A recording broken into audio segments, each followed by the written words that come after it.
নিকুঞ্জপুর নামে একটি গ্রাম ছিল। সেই গ্রামের প্রকৃতি ছিল খুবই সুন্দর এবং মনোরম। সেই গ্রামের মানুষ ছিল খুবই সরল এবং সাদাসিধে মনের মানুষ। তারা সারা বছর কৃষি জীবিকার উপর নির্ভরশীল থাকত। হঠাৎ এক বছর গ্রামে প্রবল খরা দেখা দেয়। গ্রামের পুকুর খালের জল সব শুকিয়ে যায়। গ্রামের প্রতিটা মানুষের উপর দুর্দিন নেমে আসে। ওই গ্রামেরই একজন কৃষক, নাম ছিল নরেন। ঘরে খাবার না থাকার কারণে তাদের জীবনেও দুর্ভোগ নেমে আসে। কি গো, এইরকম ভাবে আর কতদিন চলবে? পাশের মুদির দোকান তো আর ধার দেনা আর কিছুই দিচ্ছে না। একে খরা দেখা দিয়েছে, চাষবাসের এই অবস্থা, তার উপর আবার ঘরে খাবার বলতে কিছুই নেই। যা আছে তা টেনে টুনে একবেলাই চলবে। বলি, এবার তো আমরা না খেতে পেয়ে মারা যাবো গো।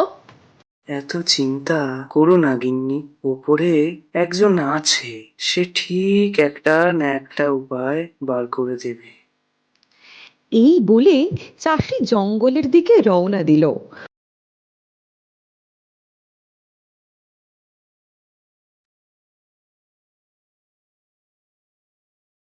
অনেকটা পথ যাওয়ার পর নরেন গভীর জঙ্গলের মধ্যে একটা কুটির দেখতে পায়। ঠিক তার পাশেই দেখলো একজন ঋষি ধ্যানে বসে আছে। নরেন ওইদিকে এগোতে যাবে, এমন সময় ঋষি বলে উঠল, এত ঘন জঙ্গলে তুই কি করতিস নরেন? সাধু বাবা আমার নাম জানলো কিভাবে? ঋষির মুখ থেকে নিজের নাম শোনার পর নরেন একটু অবাক হলো। তারপর সে বলল, বাবা, আমাদের গ্রামে খরা দেখা দিয়েছে। পুকুর খালের জল সব শুকিয়ে গেছে। আমরা চাষ করতে পারছি না। খাবার মতো বাড়িতে কিছু নেই।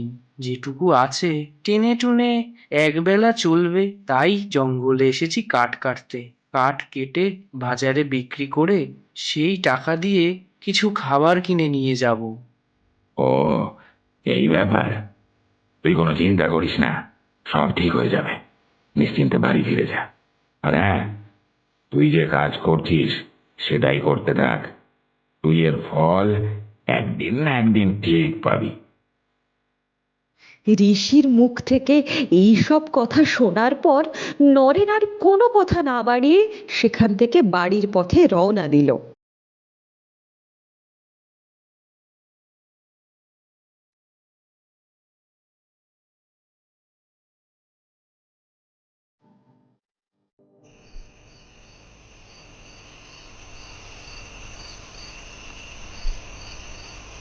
এ তো দেখছি দিন গড়িয়ে সন্ধে হয়ে গেল। লোকটা যে কোথায় গেল কে জানে।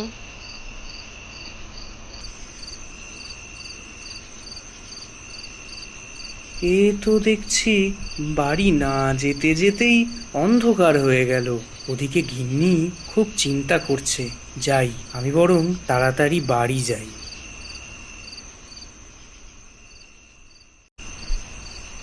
গিন্নি, ও গিন্নি। বলি, এই তোমার আসার সময় হলো? দিন গড়িয়ে রাত হয়ে গেল। কি করবো বলো গিন্নি, জঙ্গলের দিকে গেছিলাম, তাই আসতে একটু দেরি হয়ে গেল। ও, এবার বুঝলাম। তা খাবার মতো কিছু পাওয়া গেল গো? না গিন্নি, এ পোড়া কপালে কিছুই জুটলো না। দেখি কাল একবার জমির দিকে গিয়ে যদি কিছু করা যায়।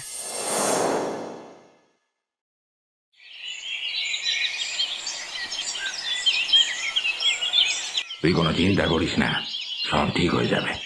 নিশ্চিন্তে বাড়ি ফিরে যা। আর হ্যাঁ, তুই যে কাজ করছিস সেটাই করতে থাক। তুই এর ফল একদিন না একদিন ঠিক পাবি।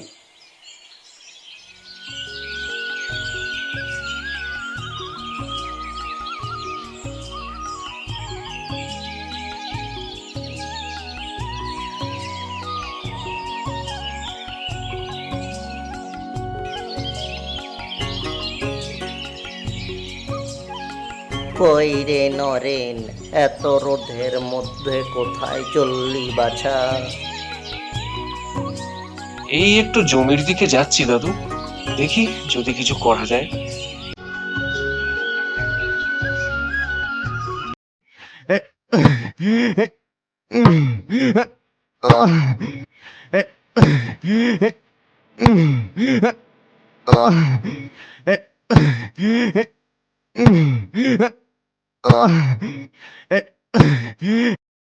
হে ভগবান, এই পোড়া কপালে কি কিছুই জুটবে না?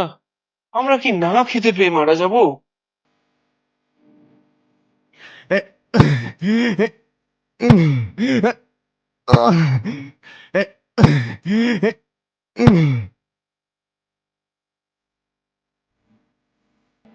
এটা আবার কি? দেখি তো।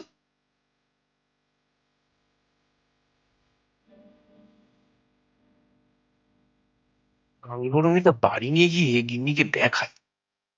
গিন্নি, ও গিন্নি, কোথায় গেলে গো?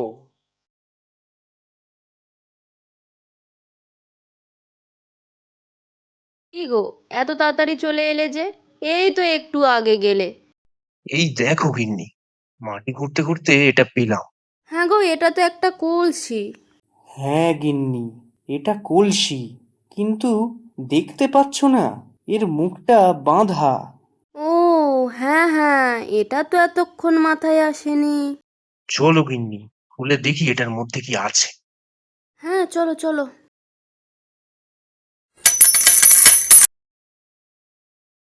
উমা, এ তো দেখি সোনার মোহর গো।